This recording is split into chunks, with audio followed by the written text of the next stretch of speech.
गोविंद सिंह। आखरी हौ तोरा से मिलना माँ तू एक बेर बात मान गे, बात मान गे। आखरी हौ तोरा से मिलना माँ तू एक बेर बात मान गे। आगे सोना यारा बाहो देवा घर में आइला आके मुलाकात कर लेंगे। आगे सोना यारा बाहो देवा घर में आइला आके मुलाकात कर लेंगे। आई के तू देवा घर नगरिया तू आके मुलाकात करेंगे। आगे सोना यारा बाहो देवा घर में आइला आके मुलाकात कर लेंगे। आगे सोना यारा बाहो देवा घर में आइला आके मुलाकात कर लेंगे। आगे सोना यारा बाहो देवा घर में आइला आके मुलाकात कर लेंगे। आगे सोना यारा बाहो देवा घर में आइला आके मुलाकात कर लेंगे।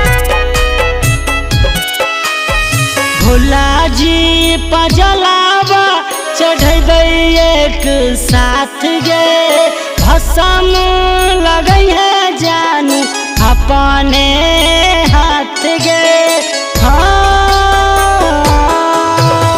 भोला जी पजलावा चढ़ेबै एक साथ गे, भसम लगई है जानू अपने हाथ गे, अपने हाथ गे। हमारा से तना को जे प्यार छौता आके कुछ देर बात करेंगे। आगे सोना यारा बाहो देवा घर में आइला आके मुलाकात करेंगे। आगे सोना यारा बाहो देवा घर में आइला आके मुलाकात कर लेंगे। आगे सोना यारा बाहो देवा घर में आइला आके मुलाकात कर लेंगे। आगे सोना यारा बाहो देवा घर में आइला आके मुलाकात कर लेंगे। बाबा के बुलबाइलो अलियो देवा घर गे, कई के मिलन में जानू चल जाई है घर गे।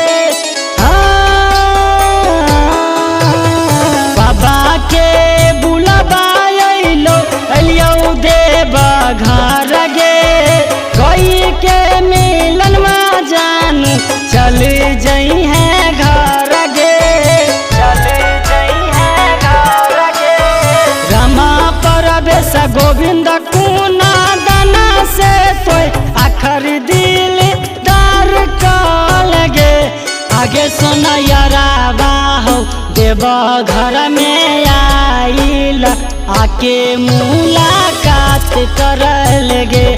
आगे सोना यारा बाहो देवा घर में आइला आके मुलाकात कर लेंगे।